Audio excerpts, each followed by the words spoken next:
दर्शकों नमस्कार, आप देख रहे हैं डीएनपी इंडिया और मैं हूं आपके साथ राहुल चौधरी।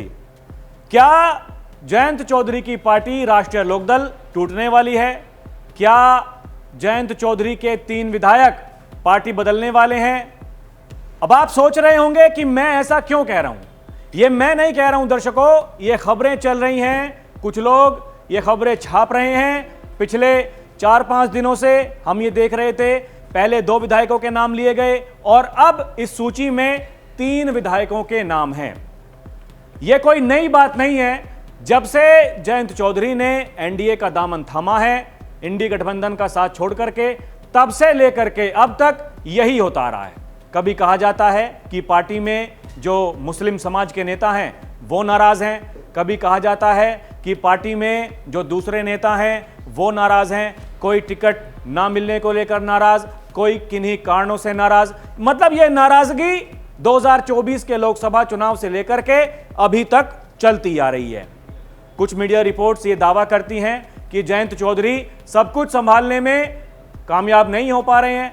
अब इसके पीछे क्या क्या कारण हो सकते हैं, मैं इस वीडियो में आपको बताने वाला हूं दर्शकों। और ये जो भ्रम जो बार बार फैलाया जाता है कि कभी जयंत चौधरी एनडीए में नहीं रहेंगे, वापस से समाजवादी पार्टी के साथ में गठबंधन कर लेंगे, इंडिया गठबंधन में चले जाएंगे, ये जो खबरें सियासी गलियारों में इस तरह की चलती हैं। अरे एक बात अपने दिमाग से सोचिए कि भाई जयंत चौधरी केंद्र सरकार में मंत्री हैं, उनके विधायक वो उत्तर प्रदेश सरकार में वो मंत्री हैं और विधान परिषद में राष्ट्रीय लोकदल के विधायक हैं। यह बात किसी को समझ में क्यों नहीं आती है। जयंत चौधरी जो कि एनडीए की बैठकों में जा रहे हैं, कैबिनेट की जो बैठक बुलाई जाती है, अभी बीते दिनों जो कैबिनेट की बैठक बुलाई थी नरेंद्र मोदी ने, उसमें जयंत चौधरी को देखा गया था। तो फिर ये खबरें चलाने वाले लोग ये क्या साबित करना चाहते हैं और इनकी मंशा हकीकत में है क्या? अब जो 3 विधायक हैं जिनकी पार्टी छोड़ने की खबरें चल रही हैं, वो एक तो जो विधानमंडल के नेता हैं राजपाल बालियान, एक इनका नाम है, एक जो खतौली से विधायक हैं मदन भैया, एक इनका नाम है, और एक सिवाल खास से गुलाम मोहम्मद जो विधायक हैं, इनका नाम चल रहा है। अब आप पूछेंगे कि भाई इनका नाम क्यों चल रहा है, क्या वो कारण है?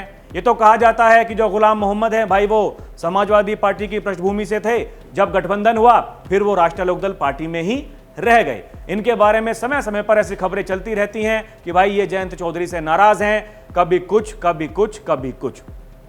ताजा मामला क्या है दर्शकों कि जो राजपाल बालियान हैं, मदन भैया हैं, ये जब मुजफ्फरनगर में राकेश टिकैत जी के साथ में जो उनकी पगड़ी जब उछल गई थी, उसके बाद में जो महापंचायत बुलाई गई थी, उसमें ये दोनों उस मंच पर मौजूद थे और तब से लेकर के अब तक ये खबरें लगातार चल रही हैं कि भाई ये वहां पर पहुंचे थे और कोई नेता नहीं पहुंचे। जयंत चौधरी ने इस बाबत कोई ट्वीट नहीं किया, मीडिया के सामने आकर के कोई बयान नहीं दिया और ये जो दोनों नेता हैं ये अपनी मर्जी से वहां पर चले गए।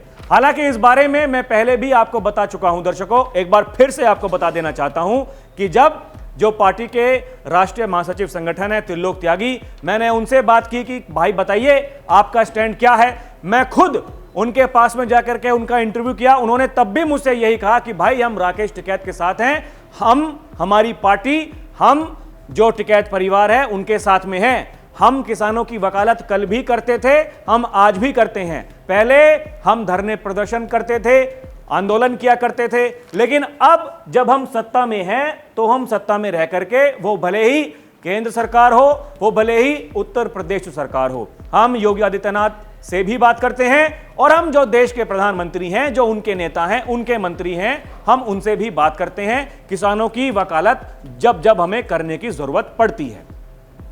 अब कुछ दिन पहले ये अमर उजाला की एक जो खबर चली दर्शकों, ये तब से लेकर के अब तक ये माहौल गरमाया हुआ है। इसमें देखिए ये लिखा हुआ है कि भारतीय किसान यूनियन के राष्ट्रीय प्रवक्ता चौधरी राकेश टिकैत की पगड़ी गिरने के प्रकरण में मुजफ्फरनगर में पंचायत की गई। इसमें राष्ट्रीय लोकदल से बुढ़ाना विधायक राजपाल बालियान और खतौली विधायक मदन भैया शामिल हुए। इसी रिपोर्ट में आगे लिखा हुआ है, मुजफ्फरनगर में भारतीय किसान यूनियन की महापंचायत में 2 राष्ट्रीय लोकदल विधायकों की मौजूदगी में सियासी जगत में हलचल तेज हो गई। इससे रालोद विधायकों के भविष्य को लेकर अटकलों का बाजार गर्म होने लगा है।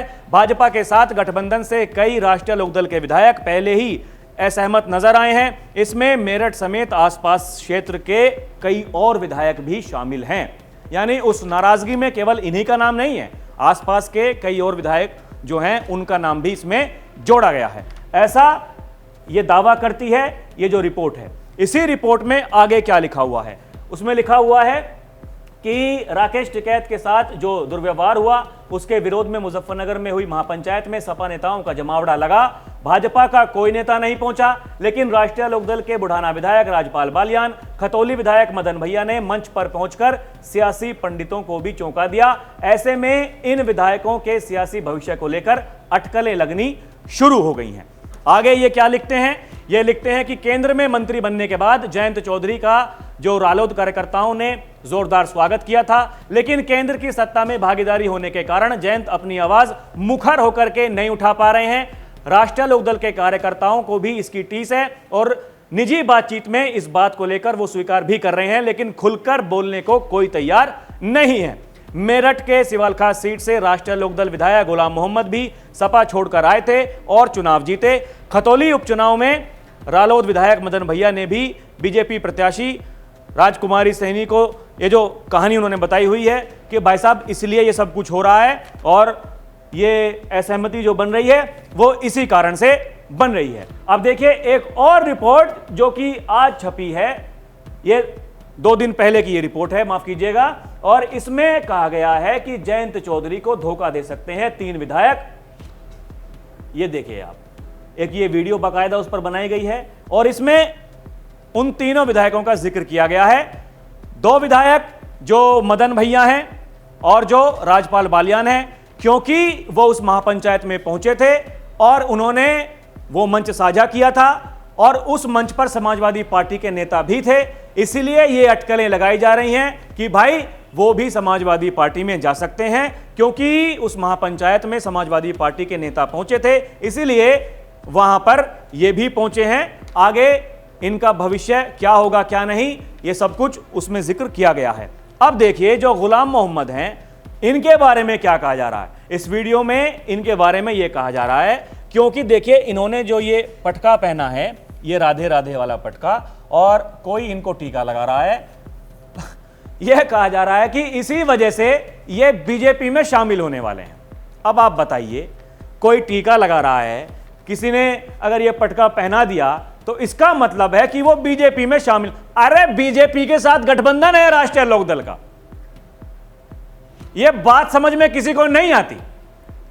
मतलब चंद व्यूज पाने के लिए कुछ भी आप लोग कहते हैं, कुछ भी आप लोग लिखते हैं, कुछ भी आप वीडियो बनाते हैं, यह सब कब तक चलता रहेगा।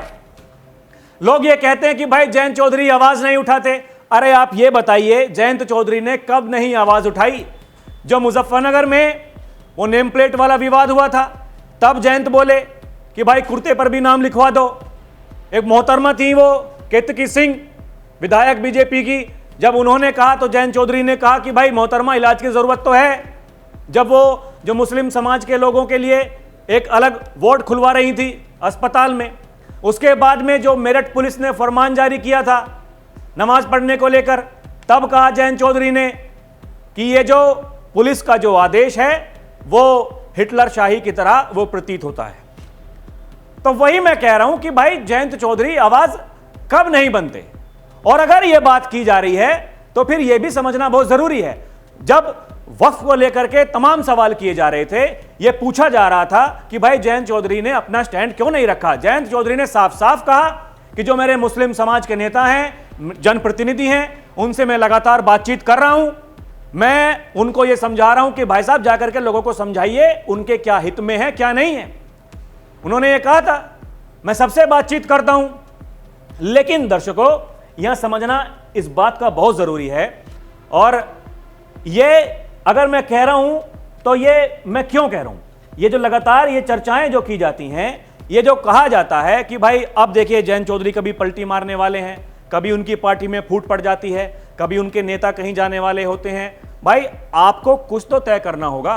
चौधरी साहब, अगर आप हमें सुन रहे हैं तो यह सवाल आपसे भी है, आप क्यों नहीं किसी को यह दायित्व देते हैं कि ऐसे लोगों के मुंह पर ताला लगाने के लिए क्या आप कुछ नहीं करेंगे?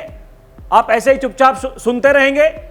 आपके बारे में कोई कुछ भी कहता है, कोई कुछ भी लिखता है, यह कब तक चलता रहेगा? और सवाल यह है कि जब बार बार ये हरकतें की जा रही हैं, ऐसा लोग माहौल बनाने का प्रयास कर रहे हैं कि भाई जयंत चौधरी के खिलाफ हैं सब। अरे भाई, जो लोग जयंत चौधरी को वोट देते हैं वो कल भी देते थे, वो आज भी देते हैं। और मैं यही कह रहा हूं, इन्हें समझनी पड़ेगी ये चीजें कि भाई एक तरफ पार्टी ये बात कर रही है कि भाई हम सरकार के साथ में हैं, हम लगातार लोग हमारे ऊपर जो आरोप लगाते हैं कि हम कुछ नहीं कर रहे सरकार में रहते हुए, तो ये बात तो समझनी पड़ेगी ना दर्शकों कि अगर हम विरोध में रह करके धरने प्रदर्शन कर रहे हैं, आंदोलन कर रहे हैं, ये सब कुछ बहुत आसान होता है। और देखिए, जयंत चौधरी के बारे में मैं क्लियर आपको बात बताऊं, मैं समाजवादी पार्टी के जो बड़े नेता हैं उनसे मैं कई बार बात कर चुका हूं। इसके अलावा जो भारतीय किसान यूनियन के राष्ट्रीय प्रवक्ता हैं राकेश टिकैत, मैं कई बार उनसे बात कर चुका हूं कि जी सवाल ये होते हैं कि जयंत चौधरी कुछ नहीं बोलते, तो वो साफ साफ ये कहते हैं कि भाई वो सरकार में शामिल हैं, एनडीए से गठबंधन है उनका। तो ये बात तो जो लोग इस तरह की भाषा का इस्तेमाल कर रहे हैं, भाई उनको सोचनी पड़ेगी कि नहीं सोचनी पड़ेगी। और चौधरी साहब, इन बातों का जवाब तो आप नहीं देंगे तो आपकी पार्टी के द्वारा कोई तो देगा, किसी को तो ये स्टैंड लेना पड़ेगा। ये खबरें जो चलती रहती हैं बार बार, ये बाजार जो गर्म होता रहता है, इन्हें ठंडा कीजिए, इन लोगों के मुंह पर ताला लगाइए। जब तक आप कुछ नहीं कहेंगे, ये लोग ऐसे ही खबरें बनाते रहेंगे, सुर्खियां बनाते रहेंगे। अभी के लिए इतना ही। आप देखते रहें डीएनपी इंडिया, हर खबर भरोसे के साथ। नमस्कार।